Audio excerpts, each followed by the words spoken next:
कि जो स्पेसिंग है या हवा का चलना, अमूमन कहा जाता है छिदराई अच्छी तरह करें, स्पेसिंग प्रॉपर होनी चाहिए ताकि हवा का गुजर, खासकर जिसे कहते हैं दखन चलता रहे, तो पेस्ट प्रेशर खासकर वाइट फ्लाई का हमला वो ज़्यादा नहीं होता। तो इसका क्या ताल्लुक है, ये कैसे अफेक्ट करती है वाइट फ्लाई की पॉपुलेशन को जो हवा है या इसकी क्रॉसिंग होती है? तो जी अपना कानजू साहब, मैं पहली बात तो ये है कि मैं अपने दोस्तों के लिए, जो फार्मर हैं, मेरे भाई हैं, मेरे दोस्त हैं, मैं एक तो उनके लिए थकता बिल्कुल नहीं हूँ। उनके लिए अब भी मैं फील्ड में कर रहा हूँ, तो मेरे लिए इट डजेंट मैटर, कोई थकन नहीं है। ये भी आपने बहुत ज़बरदस्त क्वेश्चन किया है। ख़ास तौर पे अगर आपके फील्ड में देखें, जो खेलियाँ बनती हैं, मेरे दोस्त जो हैं वो उनको शुमाल जनूब या मशरक़ मगरिब दोनों साइड पे, उसमें अब मशरक़ मगरिब में जो बनाएंगे, जो अब दक्खन चलता है, देखिए वो बहुत ही बेनिफिशियल है हमारे, मतलब ख़राब के लिए बेहतरीन होता है। आपने खुद ज़ाहिर फील्ड में फिरते हैं, देखते हैं, जब दक्खन चल रहा होता है वो ड्राई एयर होती है, उसमें हमारा पेस्ट प्रेशर कम होता है। और दूसरा ख़ास तौर पे जो वाइट फ्लाई, जो सफ़ेद मक्खी है, उसकी एक ख़ास फितरत है। वो उस जगह पे जाएगी जहाँ आपकी क्रॉप लश ग्रीन होगी, आपकी मतलब उसमें हवा का गुजर नहीं होगा, एक मतलब हबस सा माहौल होगा, एक डेसिकेशन सी होगी। उस जगह पे जाके वो अपना जो है अपने एगलिंग करेगी और निम्फ देगी। आपको पता है कि वही जो उसके निम्फ हैं वही हमारे लिए नुकसानदेह होते हैं। तो इस वजह से मैं कहता हूँ कि अगर आप यूरिया डालेंगे तो आपकी जो फसल है वो कच्ची रह जाएगी, लश ग्रीन होगी। एक तो पहली चॉइस उसकी पूरी हो जाएगी। दूसरा, अगर आपकी खेलियाँ जो हैं शुमाल जनूब नहीं होगी, दक्षिण शुमाल जनूब चलता है गालिबन, तो वो उसमें से हवा का गुज़र नहीं हो सकेगा।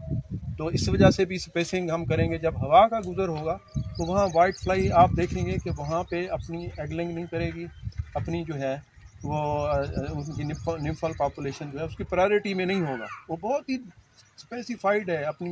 मैंने आपसे कहा है कि सफ़ेद मक्खी बहुत ही चालाक है और उसके लिए बहुत ही डेलिकेट किस्म के चॉइसेस होते हैं कि जहाँ लश ग्रीन होगी, जहाँ हवा का गुज़र नहीं होगा, वहाँ आपको ये बहुत ज़्यादा नज़र आएगी। इस वजह से हम कहते हैं कि जब ये आ भी जाए तो आप कोई ऐसा नीचे से पत्ते काट दें, या एक तो मशरक़ मगरिब को लगाएं, अगर वो आपसे नहीं हो सका तो ऐसा सिस्टम करें कि आप क्रॉप में हवा का गुज़र हो, ताकि उसमें जो है आपकी ये जो वाइट फ्लाई है ये जगह ना बनाए। और फिर एक और बात मैं आपकी वसातत से, आपने उसका क्वेश्चन नहीं किया, आपके जहाँ पे वाइट फ्लाई के निम्फ होंगे वहाँ पे एक क्वेश्चन है, आप कर सकते हैं कि जी अगर हमारे दूसरे इंसेक्ट्स के लिए प्रीडेटर्स हैं तो वाइट फ्लाई के निम्फ के लिए वो कैसे, उसके लिए भी कुदरत ने हमारे सिस्टम में बहुत ज़्यादा है। एक इनकार्शिया है और एक इरिथमोसिरस है। ये पैरास्टाइड हैं, ये एक आपका निम्फल पैरास्टाइड है। जहाँ पे भी आपके निम्फ होंगे वाइट फ्लाई के, उनके अंदर ये एग जो है पैरास्टाइड एग ले करेगी, और वो फिर उसमें से वाइट फ्लाई की बजाय पैरास्टाइड, अब उसकी निशानी ये है कि वो ब्लैक होंगे। आप अगर जाके देखें, आपके जो पत्ते उनको अगर सूरज की रोशनी में अगर आप देखेंगे तो आपको जो ब्लैक डॉट्स नज़र आएंगे वो 100% आपके पैरास्टाइड हैं। तो इसका मतलब यही है कि कुदरत जो है, फितरत जो है, आपके हर लम्हे में आपके साथ हैं, लेकिन आपने उसके बारे में अवेयरनेस रखनी है, भरोसा रखना, आपने उस पर भरोसा करना है। अगर भरोसा करेंगे तो बहुत सारी चीज़ें हैं और सादा चीज़ें हैं जिससे जो है आप अपनी फसल को बेहतरीन कर सकते हैं। इसी तरह फर्टिलाइज़र का आपका प्लान है वो भी बहुत ही सिंपल रखना चाहिए आपको जो पोटाश है उसका इस्तेमाल हम नहीं करते, वो बहुत ज़रूरी है। बुनियादी उसकी जो एक सेल्स होते हैं उसका हिस्सा बनना होता है, और वो अर्ली चाहिए हमें, उसको हम लेट इस्तेमाल करते हैं। इसी तरह आपकी जो फास्फोरस है वो अगर अर्ली की बजाय आप फर्स्ट इरिगेशन में दें, आपकी नाइट्रोजन है उसको थोड़ा थोड़ा करके दें, एकदम से ना दें, उसको आप जो है थोड़ा थोड़ा करके दें। देखिए जो एरियल स्प्रे आप करते हैं, आप यकीन कीजिए उनका कोई फ़ायदा नहीं है। अब मैं आपको हमेशा एग्जांपल देता हूँ कि हमारा खाने का रूट मुंह से है, इसी तरह प्लांट जड़ों से खुराक लेते हैं। जब आप डायरेक्ट उस पर पत्ते पे डालेंगे तो वो आपके सिस्टम का हिस्सा नहीं बनेगी।